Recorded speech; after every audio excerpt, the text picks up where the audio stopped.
Hello दोस्तों, स्वागत है आपका फिर से हमारे यूट्यूब चैनल फिजियोथेरेपी गैंग पे। आज के इस वीडियो में हम लोग स्ट्रेचिंग कवर करने वाले हैं, नेक का स्ट्रेचिंग।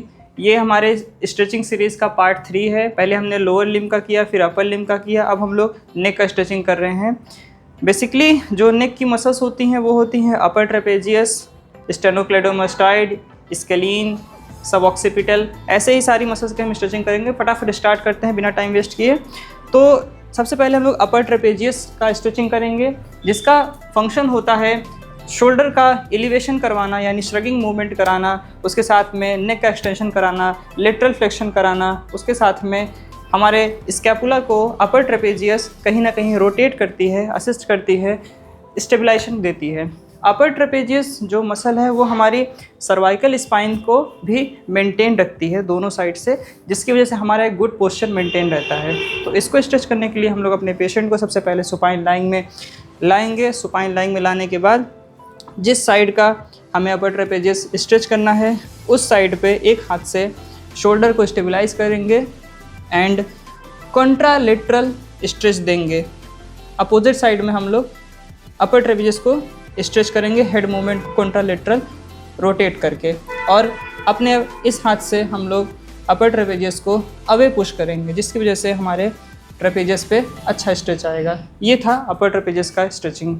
तो हमारी जो दूसरी मसल है वो है लेविएटर स्कैपुली।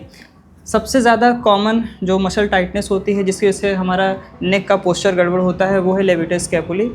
इसका जो फंक्शन होता है वो होता है शोल्डर का एलिवेशन कराना, उसके साथ में मसल पीछे से आई है तो नेक का एक्सटेंशन मूवमेंट कराती है, साथ में स्कैपुला को डाउनवर्डली रोटेट करती है, उसके साथ में नेक को भी फ्लेक्स करके रोटेट करती है, एक्सटेंड करती है, रोटेट करती है। तो इसका स्ट्रेच करने के लिए हमें पेशेंट को सुपाइन लाइन में लाना है। उसके बाद पेशेंट को जस्ट अपोजिट मूवमेंट देना है, यानी इसका मूवमेंट था एक्सटेंशन कराना, तो हमें इसका पहले साइड में, अगर हम जिस साइड का हमें स्ट्रेच देना है उसके अपोजिट साइड में हम लोग उसको कॉन्ट्रालेटरली फ्लेक्स करेंगे, रोटेट करेंगे। उसके बाद हम लोग उसको फ्लेक्स करेंगे।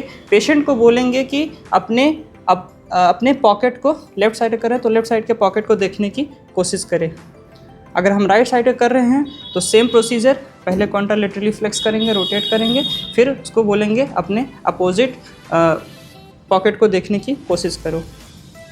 इससे लेविएटर स्कैपुली पे बहुत अच्छा स्ट्रेच आता है। याद रखिएगा, बहुत कॉमन इसका स्टिफनेस होता है, एंड जो भी स्ट्रेचिंग आप दे रहे हैं वो स्टार्टिंग में कम से कम 20 सेकंड तक दीजिए, उसके बाद आप उसको 30 सेकंड तक बढ़ा सकते हैं। जो ड्यूरेशन है यही है, इसके साथ में आप उसको 3 से 4 बार करा सकते हैं। अभी हम लोग तीसरी मसल जो कि बहुत कॉमन है पुअर पोस्चर के लिए, वो है हमारी स्टेनोक्लेडोमास्टाइड मसल।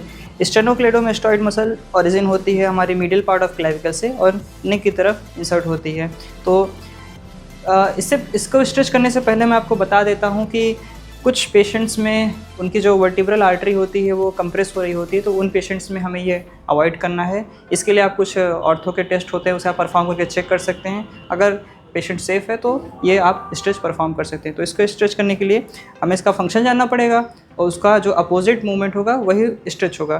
तो जो हमारा स्टेनोक्लेडोमास्टाइड होता है उसका जो फंक्शन होता है वो होता है नेक कॉन्ट्रालेटरल नेक का रोटेशन एंड स्लाइटली फ्लेक्शन।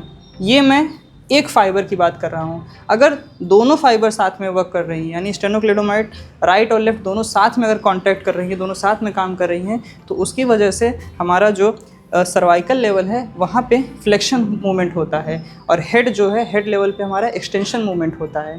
तो इसको स्ट्रेच करने के लिए हम लोग एकदम अपोजिट मूवमेंट करेंगे।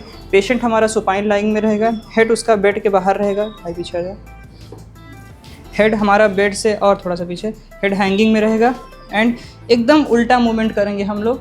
यहाँ पे कॉन्ट्रालेटरल रोटेशन देंगे एंड इप्सिलेटरल फ्लेक्शन देंगे, इप्सिलेटरल रोटेशन देंगे एंड कॉन्ट्रालेटरल फ्लेक्शन देंगे।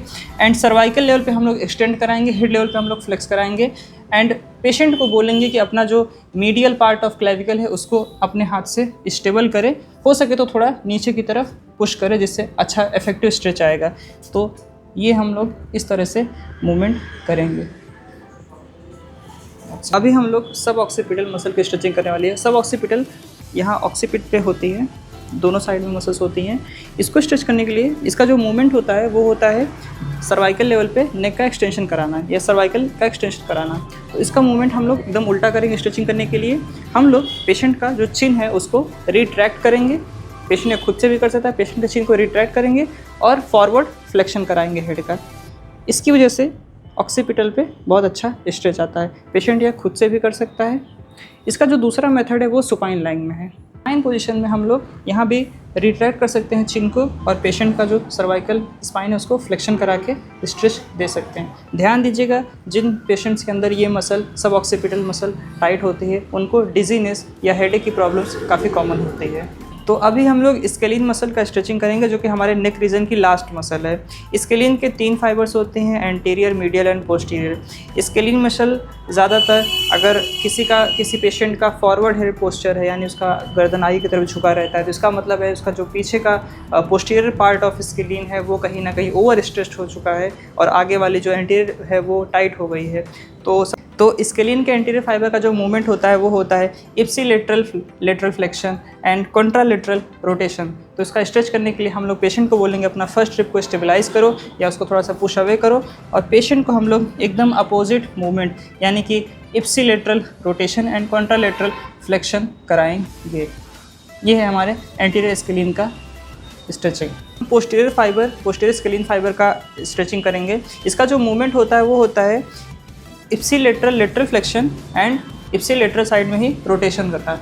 तो इसका अपोजिट मूवमेंट हम लोग करेंगे।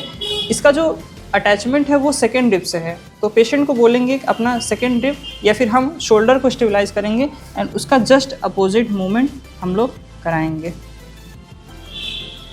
पोस्टीरियर फाइबर ऑफ स्केलिन का स्ट्रेचिंग कराएंगे।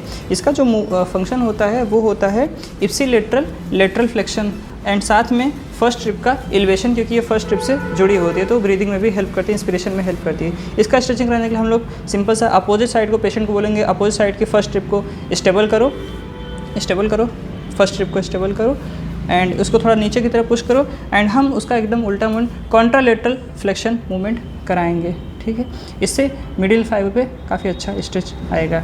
तो ये थी हमारी सारी नेक मसल्स की स्ट्रेचिंग। ध्यान दीजिएगा, मैंने इनका जो मेजर मूवमेंट होता है, जो मेजर फंक्शन होता है वही मैंने इंक्लूड किया वीडियो में।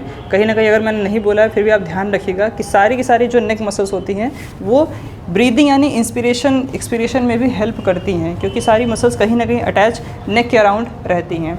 इसका आपको थ्योरेटिकल वीडियो प्लेलिस्ट में हमारे मिल जाएगा।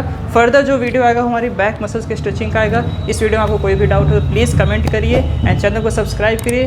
वाकई में अगर आपको अच्छा फिजियोथेरेपिस्ट बनना है तो आपको नेक मसल्स को इग्नोर नहीं करना है, आपको इनके भी स्ट्रेचिंग आनी चाहिए। थैंक यू, मिलते हैं नेक्स्ट वीडियो में। Bye bye.